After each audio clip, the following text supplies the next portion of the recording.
apresentação da Alessandra Aparecida de Mello, sobre o PIBID, do levantamento ao resultado ou a narrativa de uma intervenção.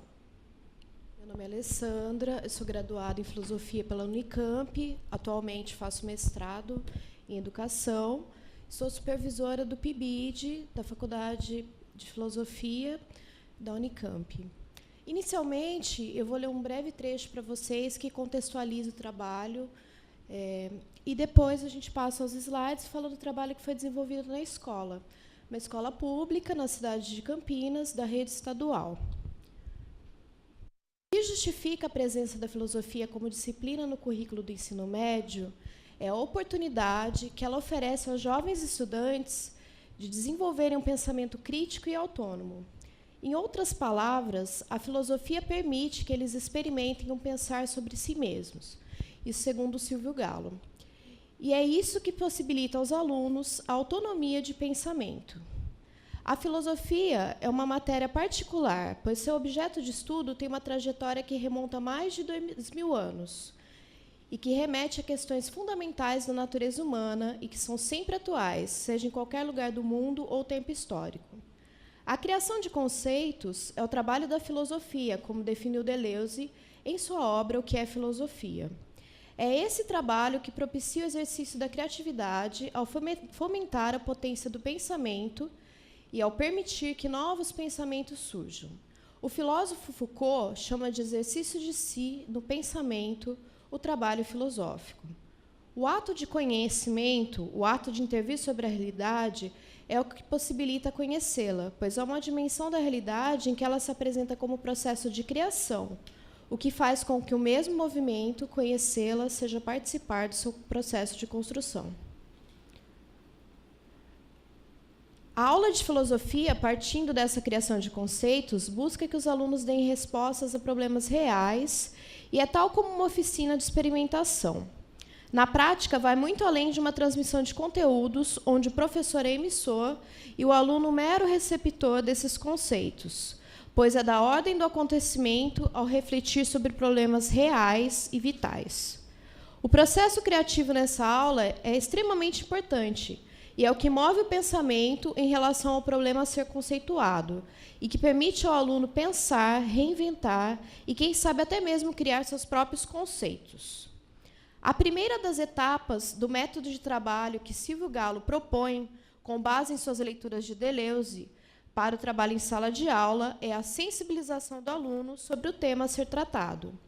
Nessa etapa, o professor deve fazer com que os alunos iniciem a atenção sobre determinado assunto. Segundo essa metodologia, deve-se fazer com que os alunos reflitam sobre o problema e o assumam. A forma sugerida para a sensibilização é utilizar algo que seja compreendido por eles, e são inúmeros os recursos possíveis. Para Galo e Renata Aspes, a filosofia é a experiência do pensamento. Os autores elencaram 4 etapas do método. Um método a ser seguido, na sala de aula seria a sensibilização, a problematização, investigação e conceituação.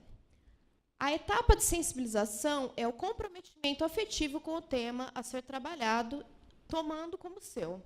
É nessa etapa que é permitida a utilização de elementos didáticos não filosóficos, como filmes, pinturas, esquemas, desenhos, gráficos, músicas, poemas. Algo que seja do universo cultural dos estudantes. Então, esse trabalho ele tem como proposta falar dessa etapa, a etapa de sensibilização, como ela foi desenvolvida dentro dessa escola, da Francisco Álvares, e quais foram os reflexos que ocorreram a partir dessa sensibilização, não somente nas turmas nas quais ela foi desenvolvida, mas também em outras turmas.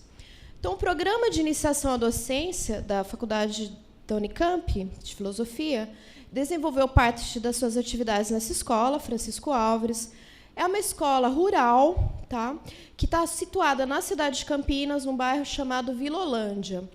Ela fica bastante distante do centro, e a população da escola que é atendida é a maioria do distrito de Barão Geraldo, que é onde fica a faculdade da Unicamp.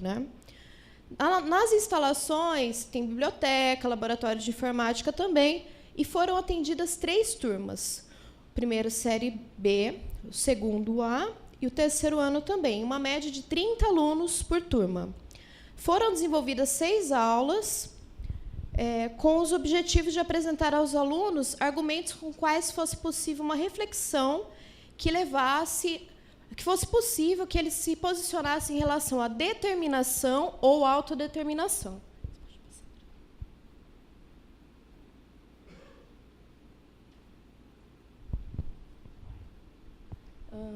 Pode passar mais um, por favor. Então, são aproximadamente 250 alunos, né, com as turmas de aproximadamente 30 alunos.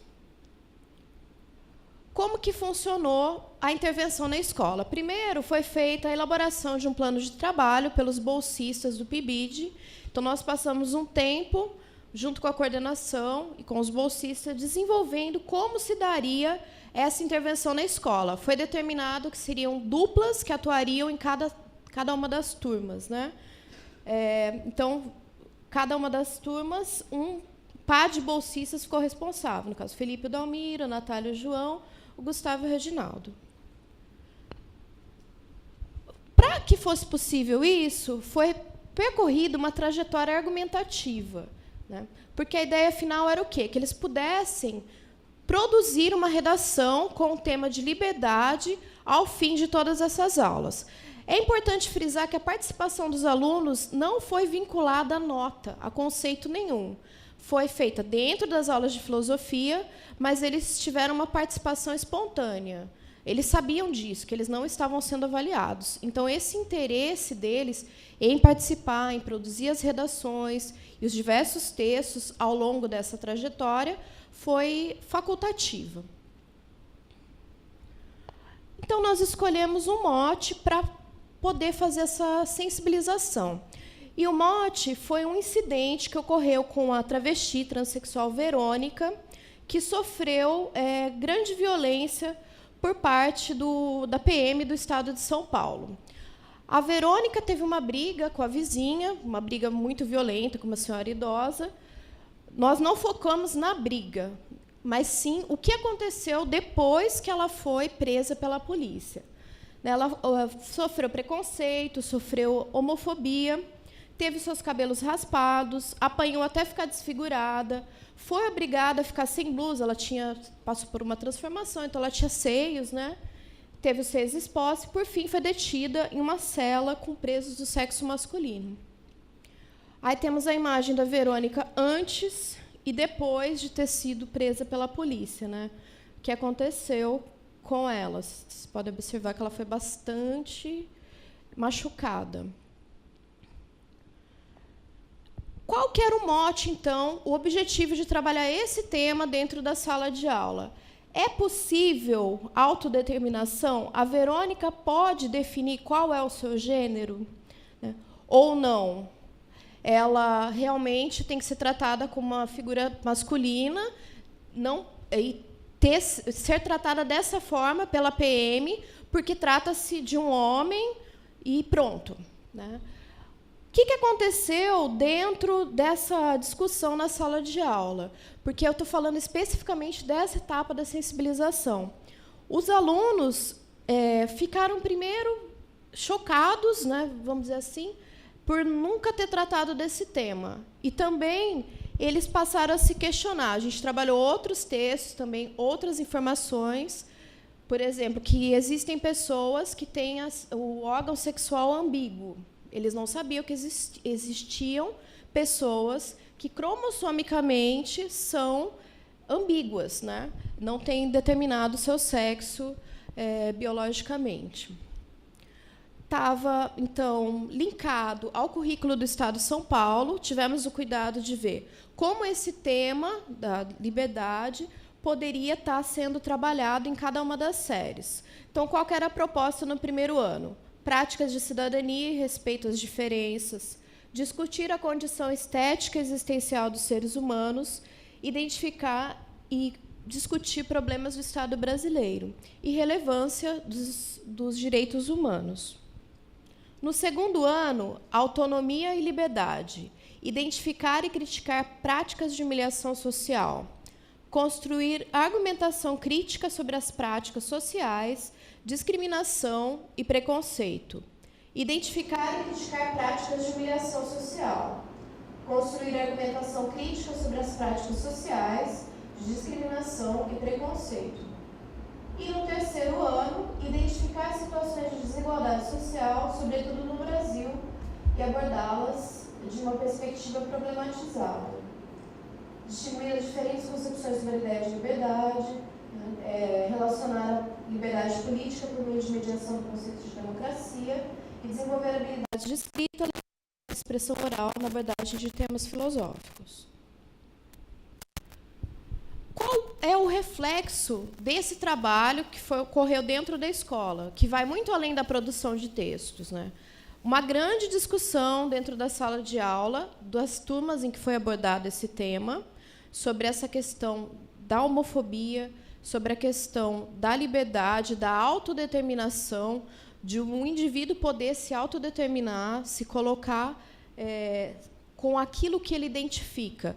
Aí teve uma coisa muito curiosa. Uma aluna de uma turma que não estava participando do PIBID, uma das turmas que não foi atingida, né, pelo programa, mas que sabia da discussão, porque é uma escola muito pequena, ela tem 6 turmas, então, no período da manhã, mais 6 turmas no período da tarde. Ela chegou até mim e falou: professora, a gente não faz parte do PIBID, mas a gente também queria trabalhar esse tema. Como que a gente pode trabalhar? Então, por um incentivo dos próprios alunos, eles começaram a trabalhar outros temas relacionados a preconceito dentro da escola. Eles mesmos propuseram um projeto onde eles fizeram a pesquisa sobre os temas, fizeram debate sobre esses temas, criaram cartazes e expuseram para outros grupos. Então, uma turma que nem fazia parte, por conta dessa etapa de sensibilização, passou a discutir dentro da escola e se organizou em grupos, fez uma pesquisa sobre homofobia, racismo, xenofobia, preconceito linguístico, divididos em turmas de aproximadamente 5 a 6 alunos. Eles fizeram essa pesquisa e apresentaram para outras turmas. Então, assim, um trabalho discutido por metade da escola atingiu toda a escola. Como que funcionou esse trabalho dos pibidianos, que é assim que a gente os chama lá, né? Foi feita um texto base com o exemplo da argumentação. Então, os meninos do PIBID, eles não se apegaram somente, o nosso trabalho não acabou na etapa de sensibilização. Eles se propuseram também a trabalhar redação com os meninos, né? Todas as partes, como se faz uma justificativa, tudo que inclui uma redação, toda a trajetória ela foi percorrida, que eles tinham também por interesse ajudar os meninos que estavam prestando o Enem, iam entrar na faculdade, os meninos do terceiro ano, para que aquele conhecimento tivesse também um sentido dentro da vida deles, não fosse só uma coisa descolada da realidade deles, né? Então, foi feito através do exemplo principal, que foi a Verônica, essa inserção, essa etapa de sensibilização, e depois também outros exemplos foram levados e discutidos oralmente. Então, qual foi o mote, né, que eles trouxeram? Autodeterminação. Um homem que se vê como mulher e decide se construir fisicamente como uma. Passa por cirurgias, deixa o cabelo crescer, tem o seu corpo e imagem. Ele pode ser visto como uma mulher? Cabe a nós que não somos essa pessoa, dizer o que ela é, ou seja, há uma autodeterminação, há uma autodeterminação, essa pessoa pode se construir como alguém do gênero feminino ou não. Essa pessoa, ela realmente não pode ser tratada como alguém do sexo feminino ou transgênero, se assim preferirmos, porque já está definido, né? Então, eles levaram essa notícia impressa e depois divulgaram a foto, como se deu essa agressão. Ou não. Verônica está predeterminada, então ela pode sofrer essas agressões. ainda que isso não se justifique de forma alguma, independente da orientação sexual ou mesmo da figura que a pessoa é, não, a agressão não se justifica, né? Uma agressão não se justifica com outra. Por ela ser presa, ela não poderia ser agredida. Não é esse o papel da polícia, né?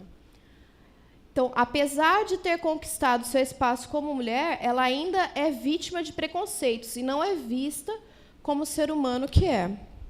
Aí eu quero ler para vocês um trecho de uma redação de um aluno que ele traz, não exatamente sobre Verônica, mas a reflexão dele sobre o que é a liberdade. Esse menino é o João Paulo, ele estava no 3º ano, no ano passado. Esse trabalho foi desenvolvido em 2015. O que é liberdade? Muitos filósofos têm escrito sobre liberdade. Nós trabalhamos Kant, trabalhamos Sartre, diversos filósofos, não ficamos só nisso. Entramos realmente nos textos filosóficos, e essa redação que eu vou ler para vocês é resultado lá no fim, né? O que aconteceu no final. Muitos filósofos têm escrito sobre liberdade. Falamos sobre liberdade, liberdade para fazer o que quisermos, para ter emprego, de que gostamos, liberdade para escolher uma mulher ou um homem, liberdade para ler qualquer livro ou para não ler absolutamente nada. Somos livres, e o que fazemos com essa liberdade? Usamos essa liberdade para nos expressarmos, para fazer aquilo de que gostamos. Nos estados totalitários, não há liberdade nenhuma, pois eles têm a ideia de que liberdade produz a degeneração do homem. Portanto, eles controlam e reprimem. Então, o que é a liberdade? É algo que se baseia na escolha? É fazer exatamente o que queremos? Alguns psicólogos dizem que, se você sente alguma coisa, não deve reprimi-la ou controlá-la, mas deve expressá-la imediatamente. A liberdade só existe quando não há confusão dentro de mim, quando psicologicamente, religiosamente, não há perigo de eu cair em nenhuma armadilha. A liberdade deve ser compreendida totalmente. Precisamos começar com aquilo que está mais perto, nós mesmos. A grandeza da liberdade, a verdadeira liberdade, a dignidade, a sua beleza está não em nós mesmos, quando a ordem é completa. Essa ordem só vem quando somos uma luz para nós mesmos. Então, o João Paulo ele escolheu, após toda essa trajetória argumentativa, a autodeterminação. Então, ele construiu esse texto, se vendo como alguém que poderia se autodeterminar, né, como alguém livre. Então, a importância que eu vejo dessa etapa de sensibilização poderia ser outro assunto. Mas o quê? Ligarmos a filosofia, os textos acadêmicos, a produção dos meninos, à realidade deles. Porque, quando fica-se totalmente descolado da realidade, a filosofia não faz sentido para um aluno do ensino médio. E é isso que eu queria falar para vocês.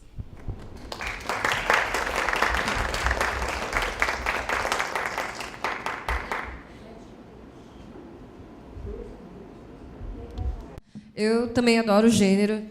Na filosofia, assim, já até escutei, mas isso não é filosofia, isso é sociologia, você abordar o gênero.